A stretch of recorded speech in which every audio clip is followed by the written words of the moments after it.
বৰভাগ মহাবিদ্যালয়ত সাক্ষৰতাৰ সন্দৰ্ভত চিন্তন বৈঠক। বৰভাগ মহাবিদ্যালয়ৰ উদ্যোগত ভাৰত চৰকাৰৰ উল্লাস মিছনৰ অধীনত অঞ্চলটোৰ গাঁও প্ৰধানসকলৰ উপস্থিতিত অনুষ্ঠিত চিন্তন বৈঠক। নলবাৰী জিলাৰ গ্ৰাম্যাঞ্চলৰ আগশাৰীৰ চৰকাৰী শিক্ষানুষ্ঠান বৰভাগ মহাবিদ্যালয়ত ভাৰত চৰকাৰৰ উল্লাস মিছনৰ অধীনত আজি মহাবিদ্যালয়ৰ উদ্যোগত অঞ্চলটোৰ গাঁও প্ৰধানসকলৰ উপস্থিতিত সাক্ষৰতাৰ সন্দৰ্ভত এখন গাম্ভীৰ্যপূৰ্ণ চিন্তন বৈঠক অনুষ্ঠিত কৰা হয়। বৰভাগ মহাবিদ্যালয়ৰ অধ্যক্ষ বীৰেঞ্চি চৌধুৰীৰ সঞ্চালনাত অনুষ্ঠিত হোৱা গাম্ভীৰ্যপূৰ্ণ চিন্তন বৈঠকত ভাৰত চৰকাৰে দেশৰ নিৰক্ষৰ লোকসকলক সাক্ষৰতাৰ দিশত আগুৱাই নিয়াৰ উদ্দেশ্যে যুগুত কৰা উল্লাস মিছনৰ ওপৰত বিশেষভাৱে আলোচনা কৰা হয়। বৰভাগ ৰাজচক্ৰৰ অন্তৰ্গত গাঁও প্ৰধানসকলৰ সম্পূৰ্ণ সঁহাৰিত অনুষ্ঠিত হোৱা চিন্তন বৈঠকত গ্ৰাম্যাঞ্চলত থকা নিৰক্ষৰ লোকসকলক কিদৰে স্বাক্ষৰ কৰিব পাৰি আৰু তাত গাঁও প্ৰধানসকলৰ ভূমিকা সন্দৰ্ভত বিতংভাৱে বৰভাগ মহাবিদ্যালয়ৰ অধ্যক্ষ বীৰেঞ্চি চৌধুৰীয়ে সদৰি কৰাৰ লগতে ভাৰত চৰকাৰে নিৰক্ষৰ লোকক স্বাক্ষৰ কৰাৰ উদ্দেশ্যে উলিওৱা উল্লাস মিছন সফলমণ্ডিত কৰাত গাঁও প্ৰধানসকলক সম্পূৰ্ণভাৱে সহযোগিতা আগবঢ়াবলৈ আহ্বান জনায়।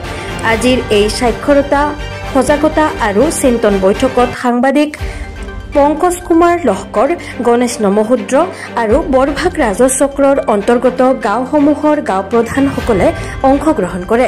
আজি বৰভাগ মহাবিদ্যালয়ৰ কাৰণে এটা বিশেষ দিন, কাৰণ বৰভাগ মহাবিদ্যালয়ৰ ওচৰে পাজৰে যিমানকেইখন গাঁও আছে সেই গাঁওবিলাকৰ গাঁও প্ৰধানসকলক বৰভাগ মহাবিদ্যালয়লৈ আমন্ত্ৰণ কৰা হৈছিল আৰু এখন আনুষ্ঠানিক মিটিং কৰা হৈছিল।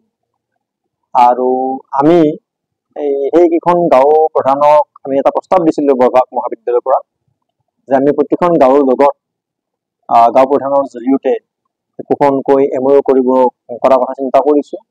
আৰু সেই MOU কৰাৰ জৰিয়তে তেখেতসকলৰ যি শৈক্ষিক বা বিদ্যায়তনিক যি সমস্যা আছে সেই সমস্যাবিলাক নোহোৱা কৰাৰ কাৰণে সেই নিৰ্দিষ্ট চুক্তিবদ্ধ গাঁওখনৰ লগত আমি বৰভাগ মহাবিদ্যালয়ে একেলগে কাম কৰাৰ আমি মানস কৰিছোঁ। গোটেইখন গাঁৱৰ গাঁও প্ৰধানসকল আহিছে। তদুপৰি আমি এটা প্ৰস্তাৱ দিছোঁ যে নিৰ্দিষ্ট কোনোবা এখন গাঁৱত যদি কোনোবা নিৰক্ষৰ ব্যক্তি এতিয়াও আছে ছিনিয়ৰ চিটিজেন, তেতিয়াহ'লে সেই নিৰক্ষৰ ব্যক্তিসকলক আমি চিনাক্তকৰণ কৰিব লাগে।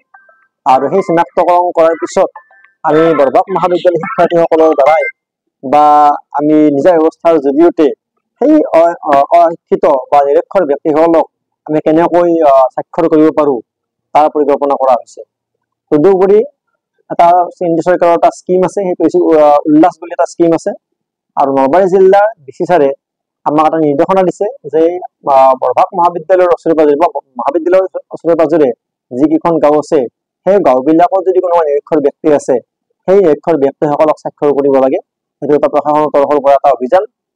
সেই অভিযানটো আমি সম্পাদন কৰাৰ উপৰিও আমি বৰভাগ মহাবিদ্যালয়ে সেই নিৰ্দিষ্ট গাঁওখনৰ লগত একেলগে কাম কৰাৰ কাৰণে আমি প্ৰতিশ্ৰুতিবদ্ধ হৈছোঁ আৰু তেখেতসকলক আমি প্ৰতিশ্ৰুতি প্ৰদান কৰিছোঁ।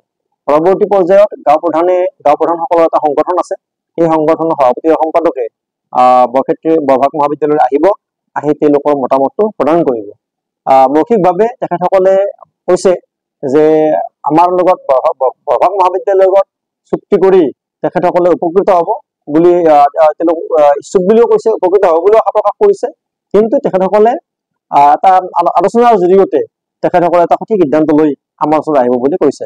গতিকে গাঁও প্ৰধানসকলৰ লগত কথা বতৰা পাতি আমি যথেষ্ট আনন্দিত হৈছোঁ আৰু আমি আশাবাদী যে গাঁও প্ৰধানসকলৰ সহযোগত আৰু বৰভাগ মহাবিদ্যালয়ৰ নেতৃত্বত আমি আমাৰ যি শিক্ষাৰ ক্ষেত্ৰত বা বিদ্যাৰ্থীৰ দিশত আমি যথেষ্ট কাম কৰিব পাৰিম, এয়ে আমি আশা কৰিছোঁ। তেখেতসকলক কৈছোঁ যে আমি সাধাৰণতে যিটো স্বচ্ছতা, যদি কোনোবা গাঁৱত যদি স্বচ্ছতাৰ কিবা অসুবিধা দেখা দিয়ে, সাধাৰণতে আমি স্বচ্ছতাৰ ক্ষেত্ৰত সিমান এটা অধিক আমি সচেতন নহয়। কিন্তু আমি প্ৰস্তাৱ এটা দিছোঁ যে আমাৰ NSS ইউনিট আছে, আমাৰ ষ্টুডেণ্ট ইউনিয়ন আছে, আমাৰ বিভিন্ন ৰেড ক্ৰছ ছ'চাইটি আছে, আমাৰ তেনেকৈ বিভিন্ন আমাৰ সন্থা আছে, কলেজৰ কিছুমান ক্লাব আছে।